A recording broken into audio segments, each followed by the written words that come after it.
কিন্তু জেলার প্রায় সবকটি উপজেলায় কম বেশি ক্ষতিগ্রস্ত হয়েছে। এর মধ্যে নবীগঞ্জ, আজমিরীগঞ্জ, মাধবপুর, লাখাই এবং চুনারুঘাট এই উপজেলাগুলো আসলে সবচেয়ে বেশি ক্ষতিগ্রস্ত হয়েছে।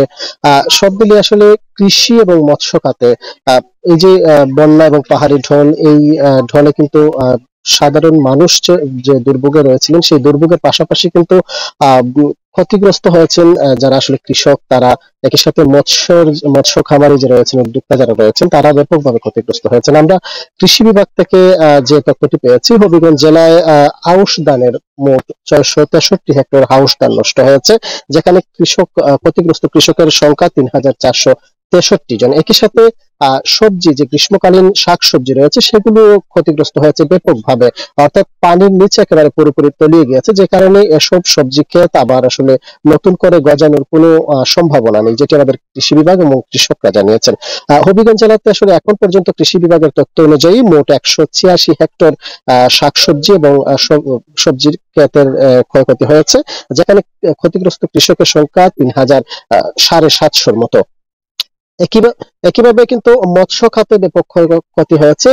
আমাদেরকে মৎস্য অফিস যে তথ্যটি জানিয়েছে যে মূলত প্রথম দফায় শুধুমাত্র যে ক্ষতিটি হয়েছে সেটির তথ্য আমাদেরকে দিয়েছে মৎস্য অফিস, অর্থাৎ 365টি পুকুর এবং যে ঘের রয়েছে, মাছের ঘের, সেগুলোতে যে মাছ ছিল সেগুলো ভেসে গিয়েছে। সেখানে আসলে 93 মেট্রিক টন মাছ ভেসে গিয়েছে এবং 38 লাখ পোনা মাছ যেগুলো ছিল সেগুলো আসলে ভেসে গেছে।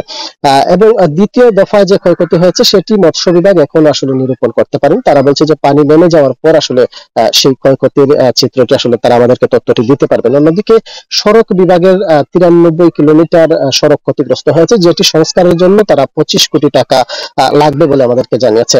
তবে এই যে আসলে মৎস্য খামারি এবং কৃষকরা ক্ষতিগ্রস্ত হয়েছেন, তারা কিন্তু অনেকেই বিভিন্ন ব্যাংক এবং বিশেষ করে এনজিও থেকে ঋণ এনে তারা এসব শাকসবজি ফলিয়ে থাকেন, একই সাথে মাছের যে খামার সেগুলো দিয়ে থাকেন। ফলে তারা যেটি বলছেন যে এই বন্যা এবং পাহাড়ি ঢল তাদেরকে একেবারে পথে বসিয়ে দিয়েছে, যে কারণে তারা পুরোপুরি দিশেহারা হয়ে পড়েছেন। এখন আসলে যেমন তারা আর্থিকভাবে ক্ষতিগ্রস্ত হয়েছিল, একই সাথে ব্যাংকের যে টাকা বা ঋণ নিয়েছিলেন সেটি পরিশোধ নিয়ে আসলে চরম দুশ্চিন্তায় রয়েছেন এসব ক্ষতিগ্রস্ত মানুষজন।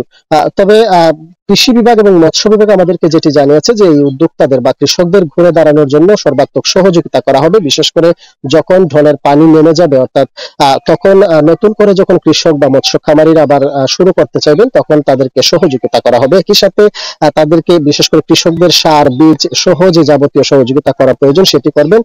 একই সাথে আসলে মৎস্য খামারি এবং কৃষক যারা রয়েছেন তাদেরকে আর্থিকভাবেও যাতে সহযোগিতা করা যায় সেই বিষয়টি নিয়ে আসলে তারা ঊর্ধ্বতন কর্তৃপক্ষের সঙ্গে আলোচনা করছেন।